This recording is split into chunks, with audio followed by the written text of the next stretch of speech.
grave. You still look like a movie. You still sound like a song. My God, this reminds me of when we were young. Oh, very young, what will you leave us this time? There'll never be a better chance to change your mind. Tell me who we are now, who we are. It's who we are now, who we are. Where does time go now? On a wake for young souls. Tonight, we are young. When we were young, the world seemed so old, careless and cold. We did what we were told in our lives. When we were young. Days go running and hiding, and the weeks go slipping and sliding. Years leave quicker every time they come. Remember when we were young.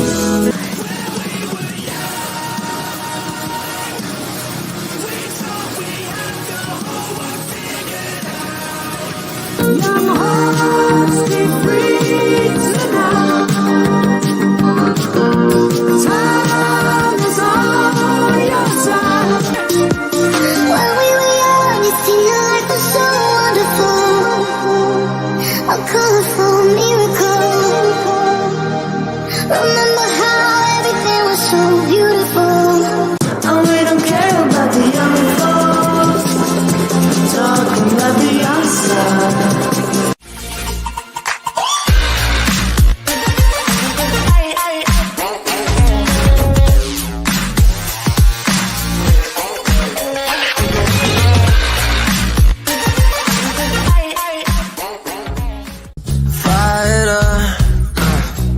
Incendiary damage.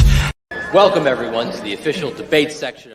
This debate is being conducted under health and safety protocols designed by the Cleveland Clinic. Let's get it started in here.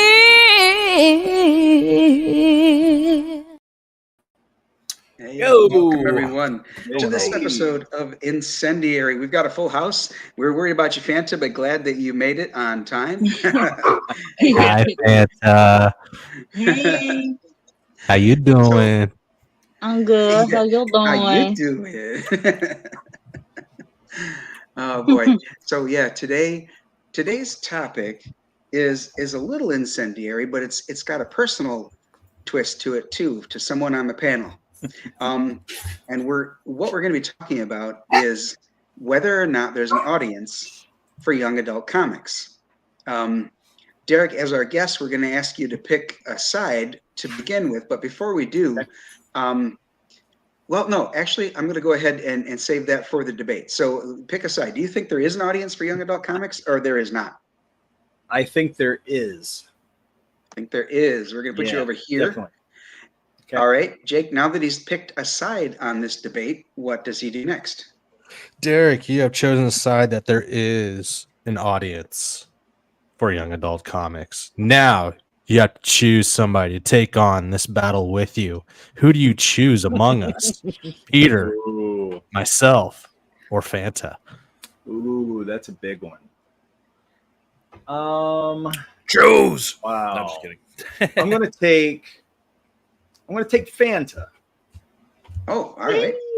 Yeah. She is already in position then. So Yes. Jake and Peter will argue the side that there is not an audience for young adult comics. And the interesting thing about that is Peter is a teacher. So it'll be interesting to see teacher.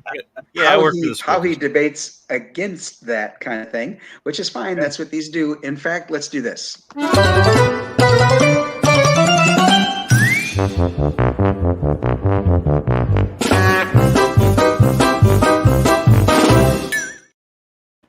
So, okay, the disclaimer's out there. People may be arguing a side that is contrary to their actual beliefs. Now that we've said that, nobody get all butthurt if somebody says something you disagree with. This is all just supposed to be fun. So what we do, Derek, is we start off with our guest and ask them to support their position on this debate. So why do you think there is an audience for young adult comics? Okay, well, I think as long as there's youth, there's going to be stories and art that fits them. So there's always going to be something being told. So I do think storytelling, whether it's going to look like traditional comics or manga, it's going to continue.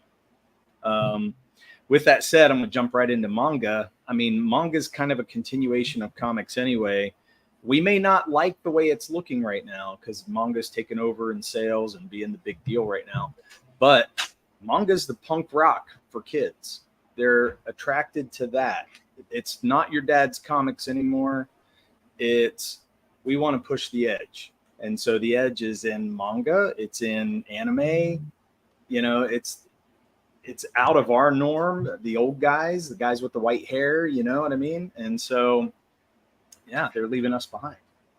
So one of the things that I'm sure Rini Strakowski would be able to help us with, but there are 4 different kinds of manga, and she has the actual names of them. You know, some are for the adult male. There's adult female. There's youth male and youth female, and they've got specific names and styles. So you're right. For manga, there are 2 sections or 2 styles, if you will, that are specific to young males and young females. Now, of course, the audiences cross over like crazy and all of those things, but they're specifically created for that audience or targeted toward them. Now, in comic books, I've seen DC Comics dip their toe in manga a little bit. I have a Batman Joker manga that it's about manga sized, and it is read from back to front, or what we would call the back to the front. So I see that they're trying to dip their toe in that. I don't know how successful they felt that was. Interesting.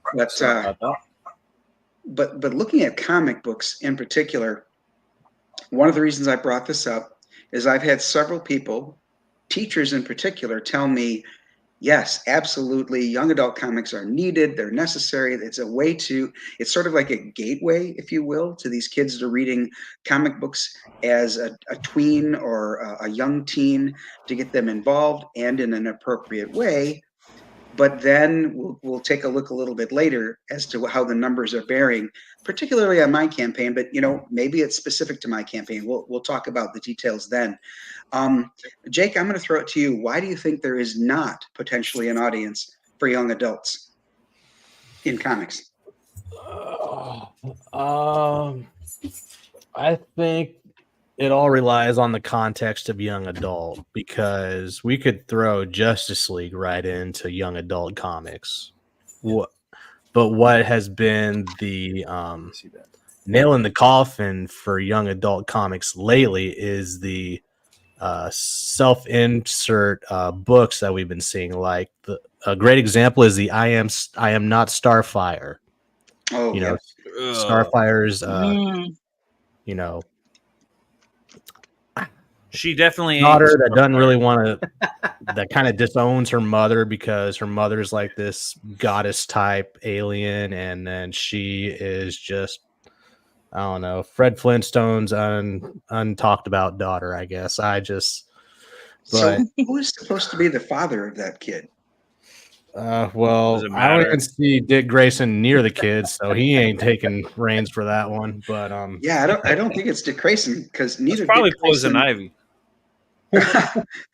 is the father. I mean, that's kind of the problem with YA novels and comics right now altogether, is because they all became somewhat young adult, but that nobody's buying them, Right? Because they're not comic books. They're YA comics that nobody wants. Right. Everything that has to do with YA comics right now, or at least what's been shown to us in the indie scene, is that it's all about perpetuating feelings and how you want to play victim to the success of other people. And I'm still going off I Am Not Starfire. I don't read young adult comics unless you want to count like Teen Titans, Batman, Green Lantern, those type of young adult comics. Ones that are just I don't know. I'm also a guy. I don't read that many female-based books. I am trying to read Supergirl and prepare myself for the new movie since they haven't had one since 1984, and I enjoy it. But again, it's not showing that. Well, I take that back. She is playing a victim in that for a little bit. She's an 18-year-old kid. What do you expect? These are teenagers who are just hormonal, and adults don't really care for that. So it just might be the difference of audience that you try to sell to. Like the YA audience isn't actually young adults; it's actually just girls and LGBT Possibly. audiences. I'm it's just not saying actually- I'm graying, dude. I've got gray hairs. I look like Reed Richards. So Okay, to put this in perspective for the audience, Jake's literally young enough to be my son. So okay. for him to say that he's gray, it's like, shut the fuck up. Yeah, I'm 50, man. I'm just trying to lay out some ideas around this subject.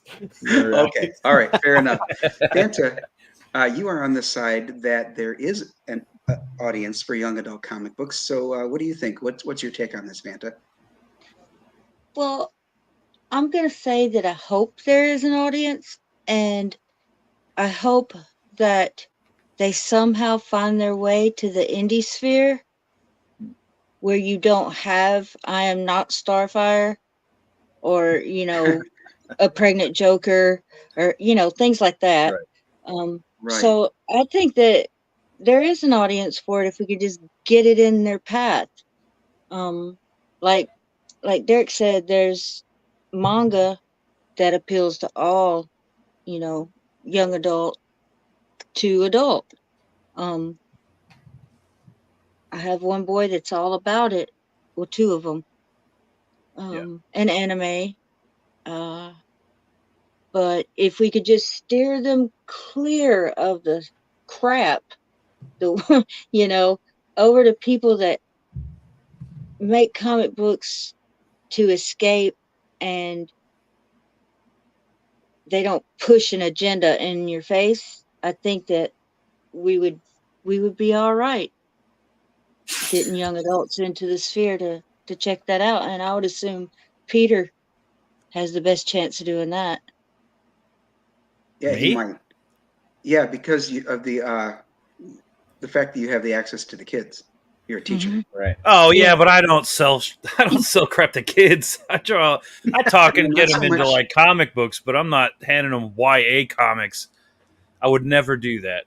I would hand them Ninja Turtles. You know what I mean? And I do that all the way to high school because Well- let them grow from there. But that's Ninja Turtles I- could be considered young adult, arguably, because well, they're adventures. portrayed as teens, obviously. What? I'd go with Adventures, the Ninja Turtle Adventures, the Archie comics, not the Ninja Turtle comics themselves, because they do get a little bit young adult oriented as far as action, blood, and cuss words or whatnot.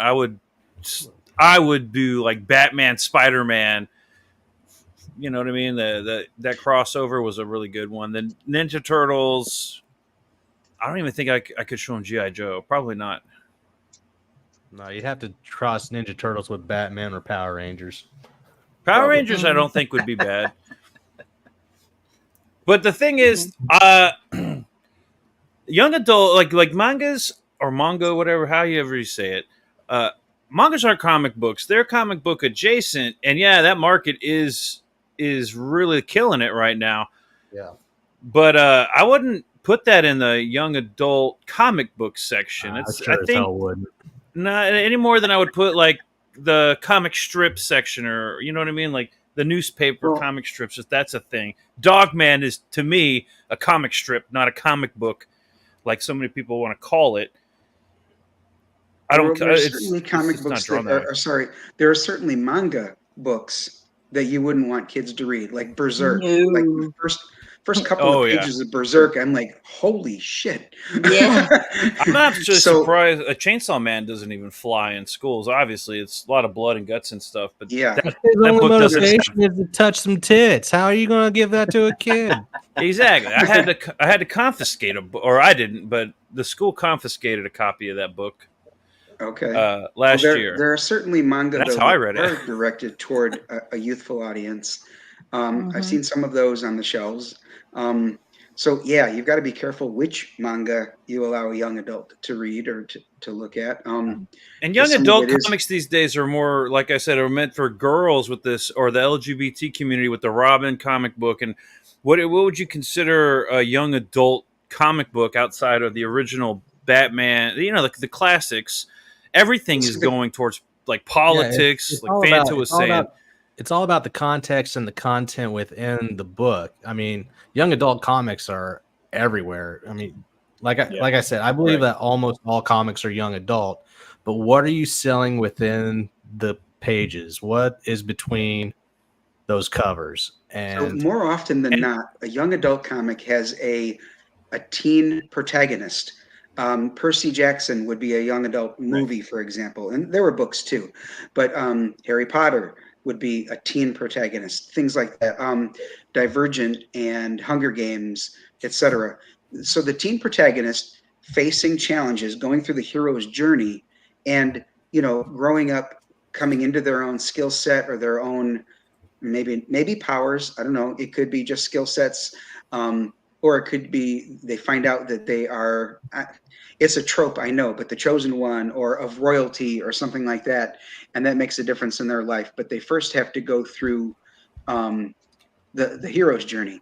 So those kinds of things, I think, point toward a young adult storyline. Now, certainly, a young adult can read Batman, but Batman, the very beginning of his story is he's an adult, and you get a flashback to when he was a kid and what happened, why he went on a tear to get all of that training and become the Dark Knight detective. But the character is not a teen protagonist. I think that Spider-Man, though, was a good example. That's definitely a teen protagonist, and I think Stan Lee wrote that to help kids identify with it. Yeah, I wouldn't put that as a YA. I forgot to say that we've got Stanley Orchard here. Thanks, Stanley, for Hey, always being Stanley, here. what's going on? Corey Barton. Corey Barton is with us. Yeah, it's great to see you too. Yeah, Dragon with Ball these Z. Oh, I'm sorry. Go ahead. No, actually, that's a good one. Dragon Ball Z. Yeah, I mean, Dragon Go Ball ahead, Z is a big one, and I feel like a generation behind me, especially, grew up with Dragon Ball Z and the Turtles. even Dragon Ball before Z. But Yeah, but I don't think that's YA though. You don't. I mean, the it's original, like even Goku. Only because obviously in America it has what we would consider more young adult content, but seriously, that was a kids show. That really, especially Dragon Ball. Dragon Ball Z gets a little bit more in the junior high school range. Let's be fair. In Japan, your kids are allowed to watch things that are completely different from what we allow our kids here in the West watch. So exactly. That's So I true. wouldn't consider Dragon Ball comedy Z is or way Dragon different. Ball a YA novel. That makes sense. I think a lot of people hold on to it though. So even if you're young, you're going to hold on to it, and they adapted a lot of that into manga later on. So I don't know. Well, there's the problem there is the fact that people hang on to this stuff for 30 years. There's still Nightmare Before Christmas merch and Hot Topic, why is Hot Topic still around? But everything is like what I grew up with. There's hardly anything that's new out there except for manga. So the people buying comic books are old men mostly, and I don't think that there's a young adult audience in the comic book sphere buying YA comic books, especially in indies, because young adults don't have paychecks. They don't have a bank account. It's adults buying comics. And that's why I think this comic book industry is having issues with all these quote unquote young YA novels. Because I don't think hardly anything they're doing now would be appropriate for children. There might be a few out there, but most of them, no, I don't think. Because let's be honest, all that whiny bitchy shit left when Limp Bizkit and all them kind of went to bed. Yeah, so thank God. but there is a community for young adult comics. It's just what is the content that you're selling. Like when it comes to young boy stuff, it's going to be all action, and corny, potty jokes and stuff like that. But when it comes to females, it's completely different. It's almost every teenage movie that I think Megan enjoyed when she was growing up was all that Mean Girl shit. Okay. Oh yeah. So, and what's in those kind of things? It's he say, they say, nay say, he say, who ye aderlay. It's all about the clothing montages. It's all about, oh, I have 2 or 3 boys that like me, but I'm really into this one, even though at the end of the movie we all know we're going to end up with my best friend. It's very tropish, and it's even Hunger Games and Divergent kind of share the same kind of stuff. I mean, it's playing on their heartstrings big time. But that's where novels would be better. Tomboy. Like books would be better. YA books, comic books, that's a kid's thing, or maybe somebody with an affection for comics since they were a kid, but not very many kids. You know what they're given at school? They're given the Dog Man, and they're given the Captain Underpants. There's some, I don't know, some Spider-Man stuff out there, but it's like weird. Like, hey, kids, come read like Spider-Man reads, or I would never give my kid Captain Underpants or Dog Man. No way, dude. And even if you read that, I had no idea Dog Man was from a cop and his dog, and they both died, but the only way to keep them both alive in a sense was to put the dog head on the dead human's body.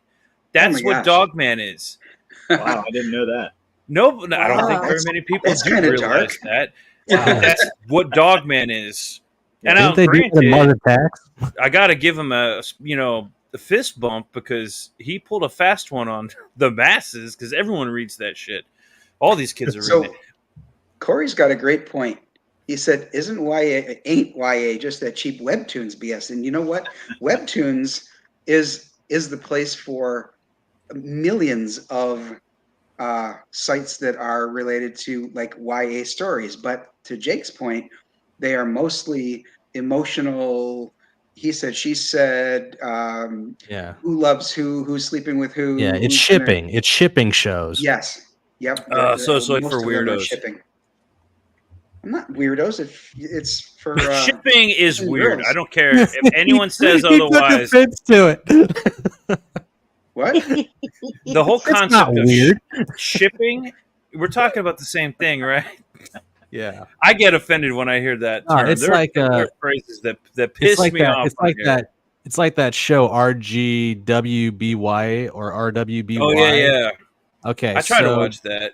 So it was decent until they started doing exactly what the fans wanted them to do, which was just ship the wrong people together, and then that's all it became, was just a shipping show. It didn't have any depth after that whatsoever. Inuyasha can't handle the truth. I'm just saying. Inuyasha was like not meant for boys, but it was actually a pretty good action YA, I guess, cartoon. I don't know if I'm sure they had a manga, but my kids love that. They're girls, but they like watching that, and they like reading mangas similar to that, or mangas.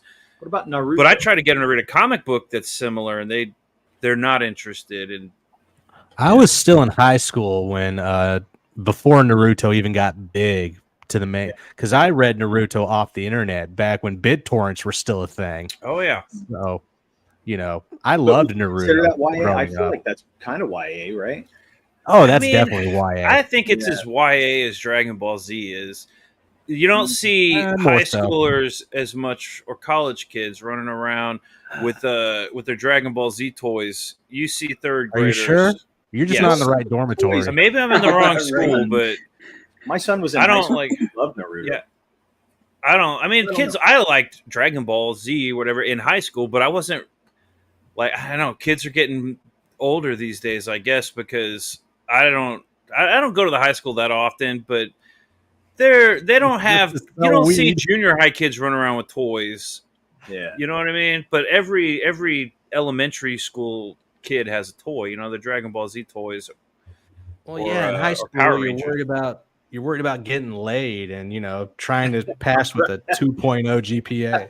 But isn't that the young adult, the YA audience would be high school? What is the audience range for It'd be that? like middle school, like 7th to sophomore year, I guess. Yes, I would agree with that. Let's say 7th grade to about the sophomore year, because the juniors and seniors are getting to the point where they think YA is too childish. Yeah, That's You were fair talking enough. about Yeah. Captain One adult. Underpants. I'm thinking, there's no way I'd give that to a high school student. No. No They don't way, even have no. that in the junior high. Well, Right. I take that back. They might. Well, they shouldn't.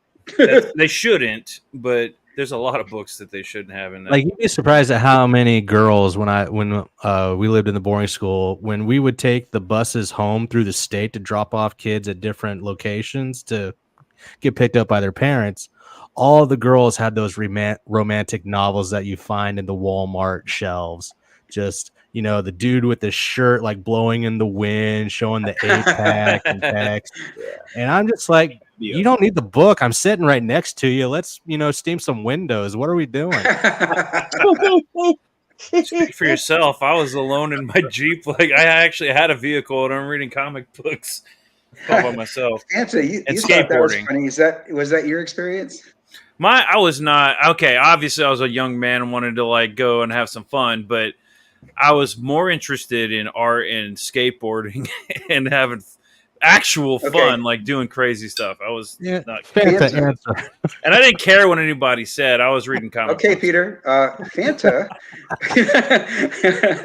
I was asking Fanta if that was her experience growing up, as far as what did you think of the people who were maybe interested in Dragon Ball Z or Naruto or things like that? Were they the outcasts, or were they the fringe, like alt rock kids? From my experience, they would have been the nerdy kids. Okay. Yeah. I wasn't really popular, but I was more. I was outcast, but like heavy metal stuff like that. So you were a goth chick? Yeah, and I take offense to the hot topic comment. And I get your have little 2 Avril, shelves full of Nightmare Before Christmas. That's awesome. get your little Avril Lavigne loving ass over here. I'll give you a hug. Oh. Oh man. Very nice. So what we're going to do now is we're going to pivot to looking at a young adult comic. That's what this whole thing was prompted by. So I'm going to do this. I'm going to bring you down here, though, Derek, because you're not hidden behind the word live. No problem. So, Right, you're putting me behind live now. Yeah. Look at my pretty avatar, being all covered up.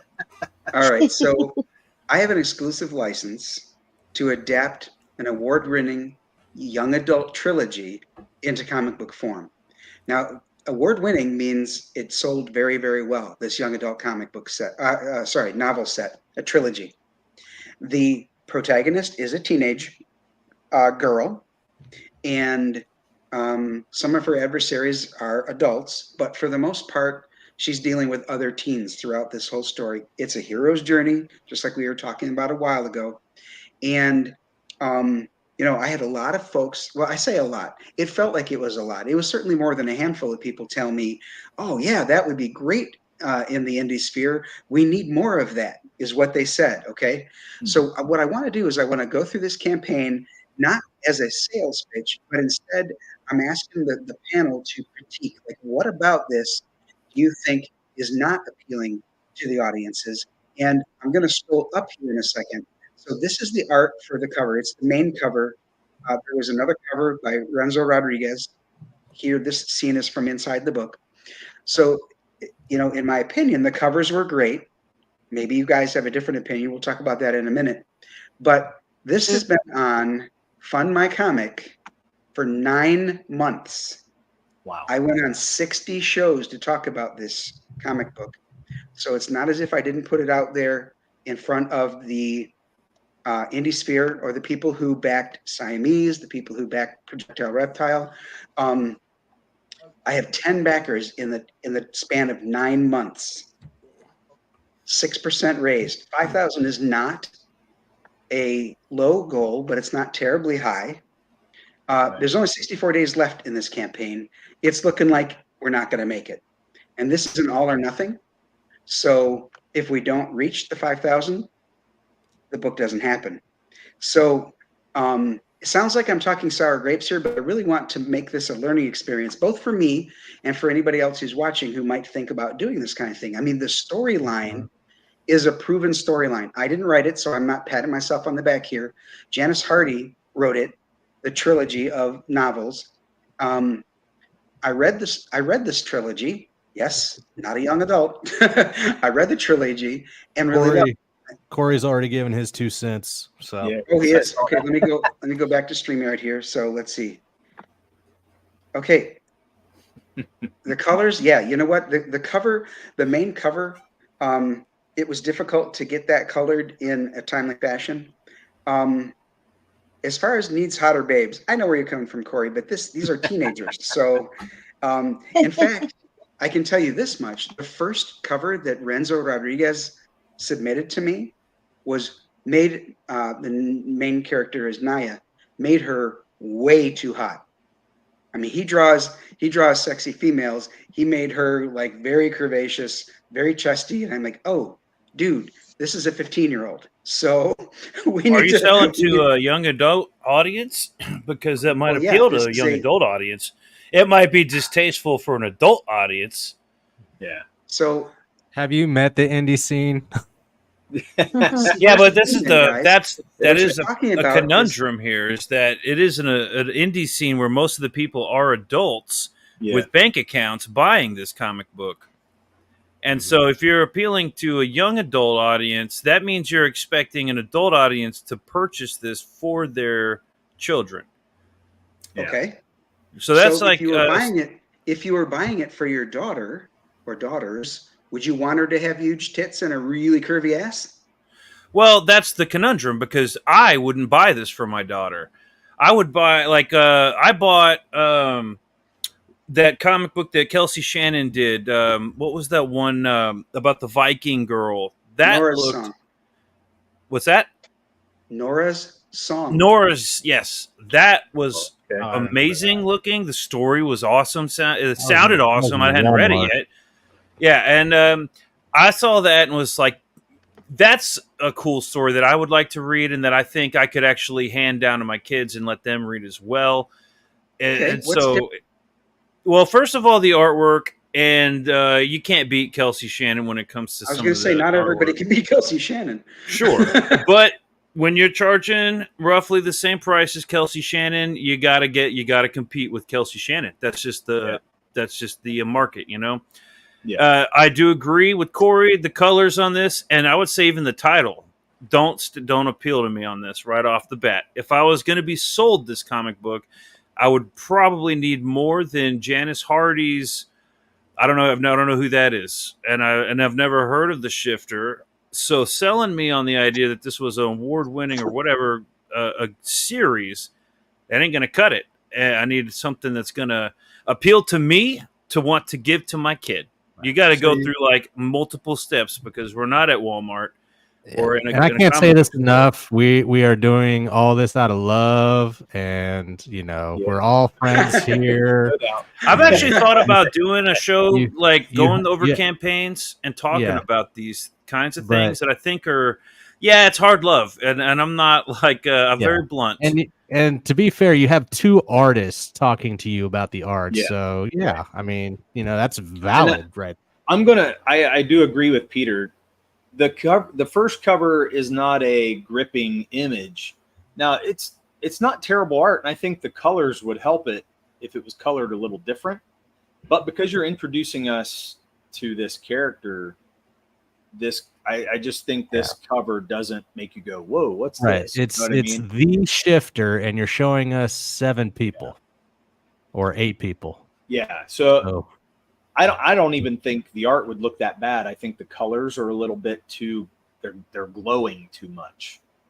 You know what I mean? It makes there's not a single light source. Well, I mean, the lighting is off. That's just the colorist needs to practice a little more. They need to get a little bit more experience done. Yeah, I think if you pulled that back a little bit, it would help the image. But as far as, whenever I think of a cover, I want more exciting.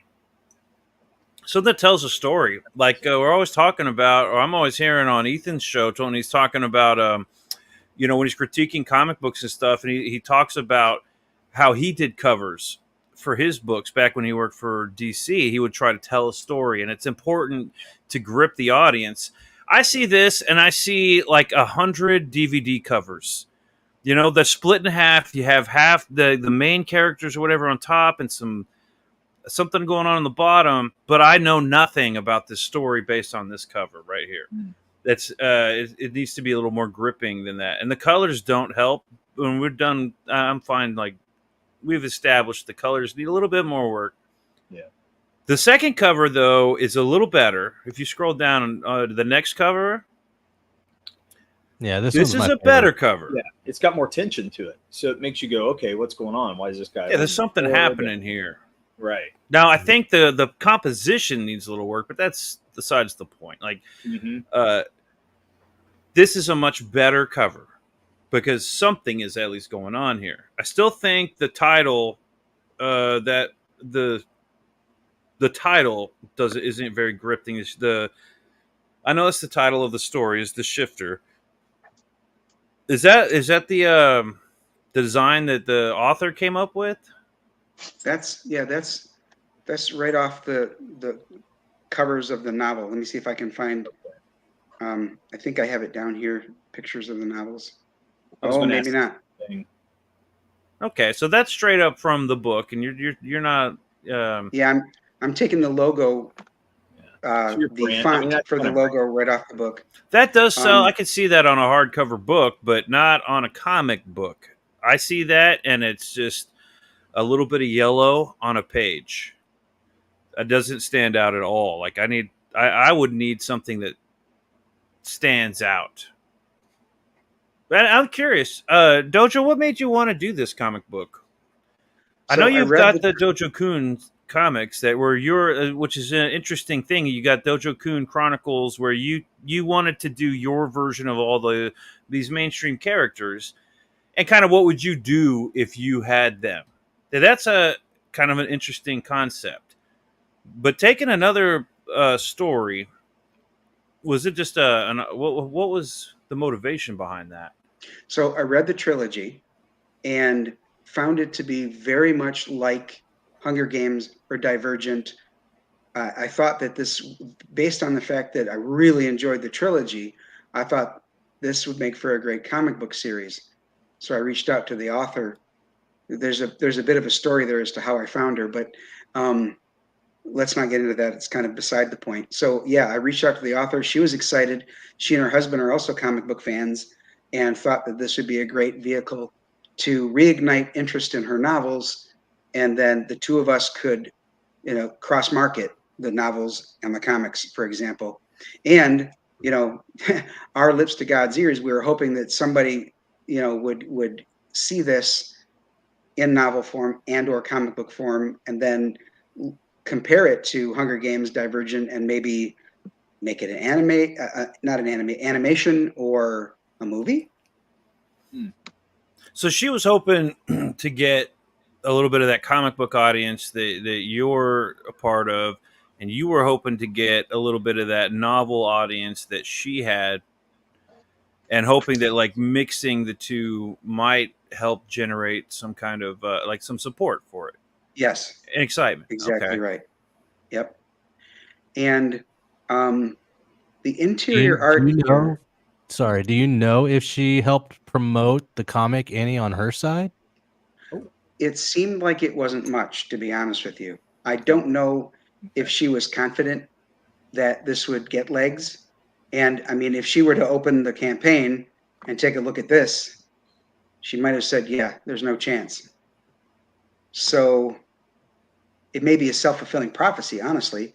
Maybe if she saw this and said, ooh, I got to do some more to get more eyes on this, it might have helped. I'm certainly not placing the blame at her feet, though.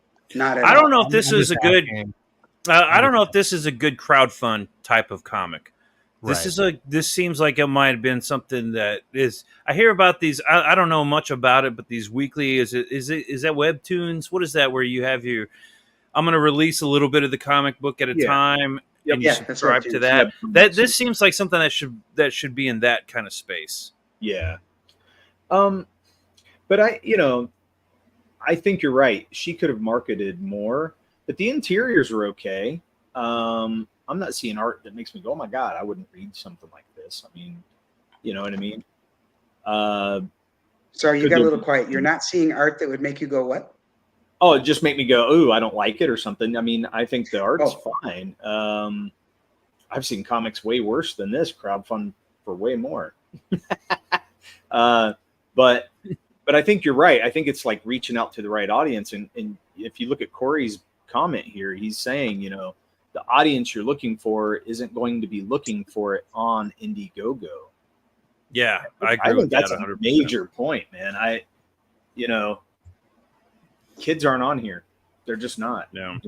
And Kickstarters, for people who want the last week's episode, the TNA audience. Yeah. Multiple covers of TNA. Like I don't see a whole lot of, other than like mainstream creators, I don't see a whole lot of action in Kickstarter either. And I don't like Kickstarter.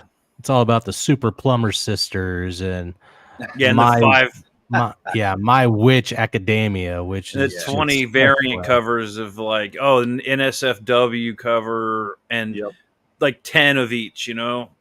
Yeah. Dojo, and I haven't seen all of them. For trying, because isn't Shadowpunk? Isn't that more of a young adult? Oh, Shadowpunk actually appealed. Yeah, I actually got Shadowpunk. It appealed to me on the sense that I like the cyberpunk genre, and I like the art. It was unique. It was interesting, and the story seemed like, okay, this could be cool. Like, the perks are always a bonus. It stood out right away. The colors make it pop. So man, the marketing. Yeah, you're right. The colors on the Shadowpunk did pop. Yep. But I'm just saying that if it was like a young adult one, a lot of grown-ups bought it, so I can't fault Dojo for trying, Oh no, I mean, no, we're not saying that. It's actually a very interesting. It's a good experiment here with the whole licensing a book and kind of seeing where it would fall in this audience. I've never seen anybody do this, so I was definitely ballsy. Mm-hmm. It's interesting, and I gotta say, when I first heard about it, I was like, I'm curious to see how this turns out, because I didn't really know what to think. I think it might have done a little better if you had maybe some different art or colors or something. If you made the advertising aspect of it, you know what I mean, like something that pops. Like imagine if you had, I don't know, a Jim Lee artist on this. Now I don't know if Jim Lee's the right artist for this. But I mean, I don't know. You name an artist and you put Unfriend. Yeah, you get some pretty decent artists on this and the decent colorist. Okay, but and you might have done a little better with this, perhaps. But again, we're talking funds. Yeah. Because sure, this is a side gig, and I'm doing the best I can. And that's the other thing, Dojo. I wonder if the interpretation of the story came across as well too, because you're going from a full-size book to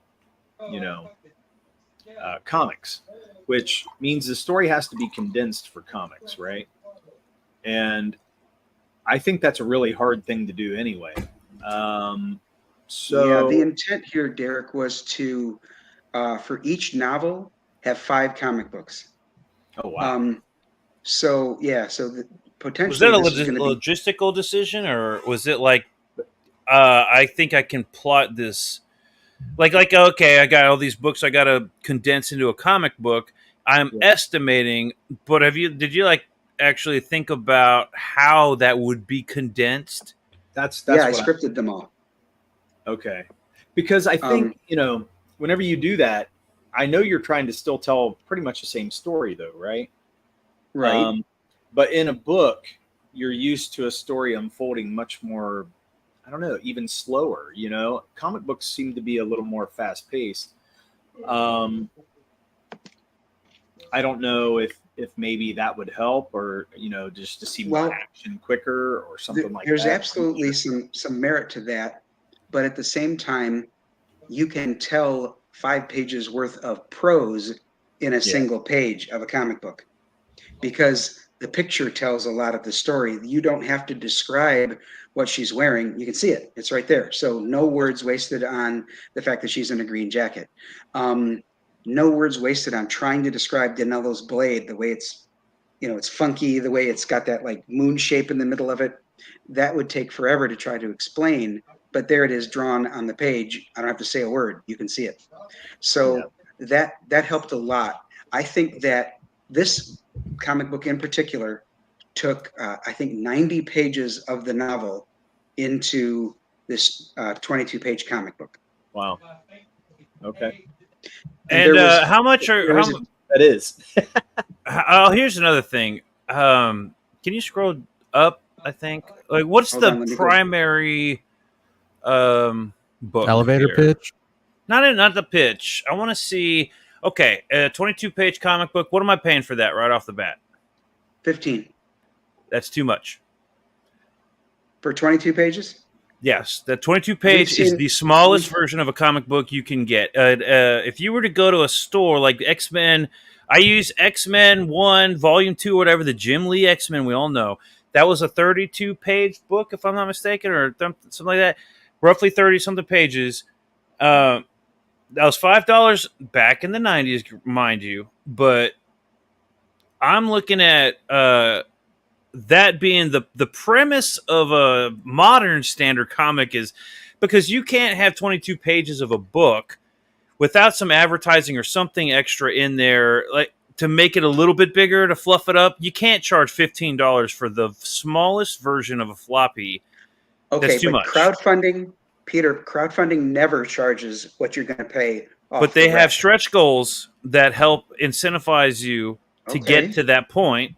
And so, but that also accounts for if you're a big name creator, it's easier to charge something like that, because you're going to get so many funding, goals or whatever, these stretch goals, that the backer's going to get a lot for their buck, because the creator has a big name.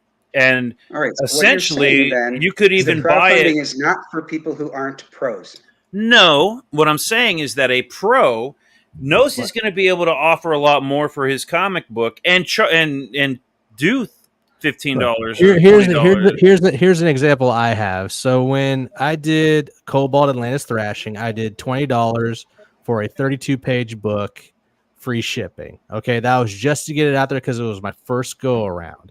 And then I added extra pages onto the back of it as a stretch, right? That'd be the origin story, a 7-page origin in the back of the book. So it bulked it up to about 44 pages, give or take, for $20. Now I shot myself in the foot with issue 2, because if you look at it, it was still going to be a 45-page book, but I charged $25 when you backed it. But I still made you charge shipping at the same time. So I lost half of my backers on issue 2 because of that. Well, there's also if you were trying to catch up and do the catch-up tier, that would have been $45 and some change to get 2 books. Like 90 pages for $40.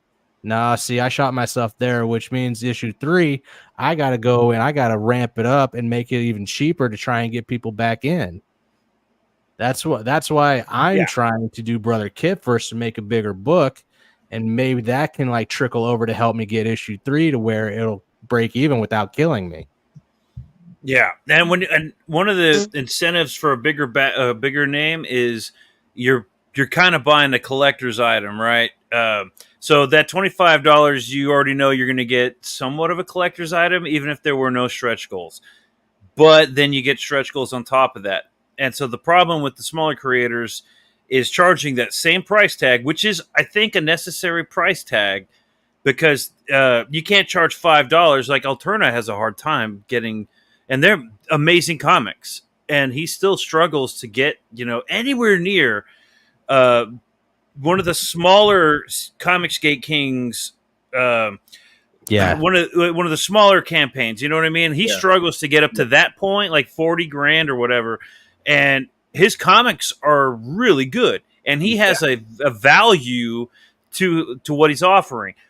The problem is charging so little, it's hard to reach those goals. So I think the 20 range is a good price range. You just got to make something that is appealing and worth that $20 range. And a 22-page comic book is not it. The 15, that's fine. What's the shipping? I mean, not that shipping even really matters, but a 22-page comic book is $8 tops. Like, that's with today's inflation market. Like, I could go to the store, the comic book store, and buy a comic book for $8, and it's going to be a collectible right off the bat. I know that Ninja Turtles is doing all their Last Ronin stuff, and I know the thing about crowdfunding is that you have an audience you're selling to, and that people want to support you, and that's where there's a little bit of a buffer zone, a little bit of maybe what would you call that? It's like people are supporting you because they like you, and they want not necessarily that the comic book is worth that. And so there's like this common thing I've seen over years where people think their work. I love you. Who's doing that? Oh boy. This is why I want to do it. I'm like thinking about doing a show where I kind of talk about this. Bancroft used to talk about it. Yeah. He tried to, when he had people on, he would try to talk about how to make their campaign completely like worth, like to a success. Bancroft was real big on making sure the campaigns that he promoted were successful. And he talked about some of this stuff. So I'm not just like, going off here. I'm like, right. Like that purple cover right there, you needed more bang going on in that one. But that's actually kind of a cool cover. But I like her pose. I like her pose and everything. It's, cool it's just background. It's a lot of purple. A lot of purple. Some background, maybe, yeah. But yeah. But that's I like the kind of can mysticism. And that's an ash can? What? Right? Yeah, what is it's that? the 20-page making of the Shifter ash can. Okay. And that's like an extra. It's an add-on. An add-on? Yeah. How much was the add-on? Let's see, where is that listed? The making of, right there, $8.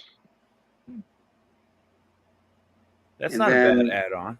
The coloring book was $10, 22 pages. I misspoke when I said how big the comic book was. It's 28 pages. Okay, I mean that's getting better. It's Whenever I'm better, looking at these campaigns, That's what I sold my book for. 28. Well, it was actually 32. And whenever I look at campaigns, the first thing I look at is what am I getting for the price tag they're offering? And that's why, for starters, when I looked at whenever ISOM came out, I looked at that price tag because I was kind of like supportive of Eric July. I saw that $30 price tag, and I'm like, okay, whatever. It seems like a big book, $30. Let's see what we're getting for that. And then I find that there was no stretch goals. There was nothing extra to it. You're getting an amateur's book for $30 and hoping that it's going to be good. And so that at that point, it's like I'm backing the person, not the book, because I know nothing about the book. He didn't give any information about that book. I Go just back to that page where the ship's tossing and turning in the ocean. Okay. Because it's here. That one. Oh, I actually like that center panel. I like the center panel of the two ships, and the detail is so good and so like meticulous and detailed. They took their time with like panel 3, 4, 5, and 6. And then that second panel where she's got that O face going, I don't feel like that's even the same artist. I feel like she rushed that panel to get to the ship panel where she knew she was going to take some time. This is a he. I Which didn't one? know that. On the I'm top I'm right or the saying. top left? Top, Or is that the same? top right? Stilson Costa One, is the artist, is what I'm saying. The person on the top right is a he? No, the artist is the Pete. person in the picture is a chick. The artist is a guy. Hey, pull up Corey Barton's comment on the bottom here. All right. Well, it's not the price of the book. It's not the price of the book or how many pages it's got. It's the overall quality, which is the most important part. Right. If it's got insane art, amazing story and subject, it will sell.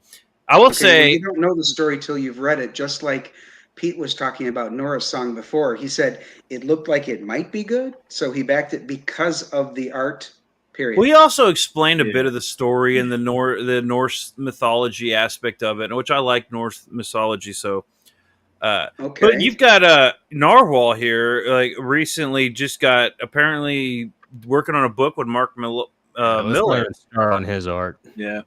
And I like Narwhal. I did not like his artwork at first. It grew on me, and so I actually say kudos to that. So it's. I mean, if you enjoyed Adult Swim, you'll enjoy a Narwhal book. Well, that's Camel Moon, not Narwhal. Narwhal had like that real simplistic artwork, but some of his artwork was very simplistic. Yeah. I did like his artwork though; it did grow on me, and I came to actually appreciate Narwhal. The other thing I would say is the campaign page. I do think there's a lot of words in there for people to catch on what's going on. So just the selling point, just to catch people's eyes.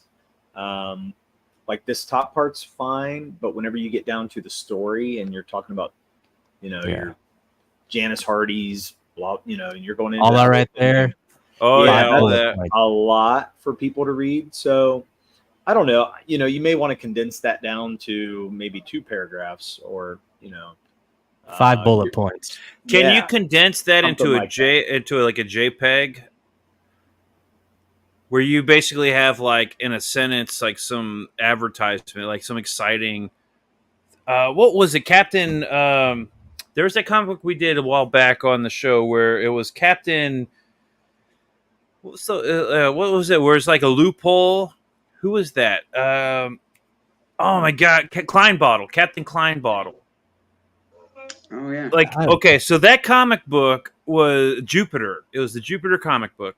Was cool, but honestly, Kleinbottle was the most interesting aspect of that, and it's because all the advertising and all the artwork was that real,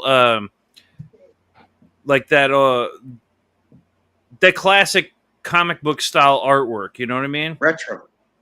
It's the retro art style. Kleinbottle was a cool looking character, and the idea of Kleinbottle.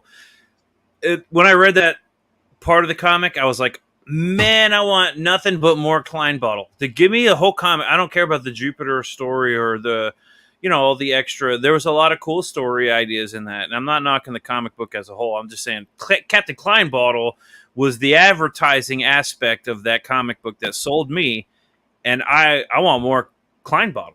That was cool. That was Jack Kirby style art. Yeah. Classic. I loved it. Very nice. So guys, this is definitely a lot of stuff to chew on for myself, whether or not this gets another chance or if I take it to Webtoons instead or whatever. Definitely a lot to think about. Anybody who's going to try and present a young adult comic, food for thought. It's an uphill battle, and may not be the right way to go in the industry, or at least maybe not in crowdfunding. Maybe you need to take it directly to the outlet where the books are sold. I think that Corey mentioned that a little while ago. Yeah, right here. Look at where the author sells the books. Yeah. So maybe that's the place to put the comics, or maybe it is, like Derek said, a Webtoons, piece it out. I like that idea for it, man, because if it's got that many, books to it or whatever, you can piece it out little by little and keep it going for a long time. And I don't know, maybe long form stories, are better built for that kind of thing. Could very well be, yes.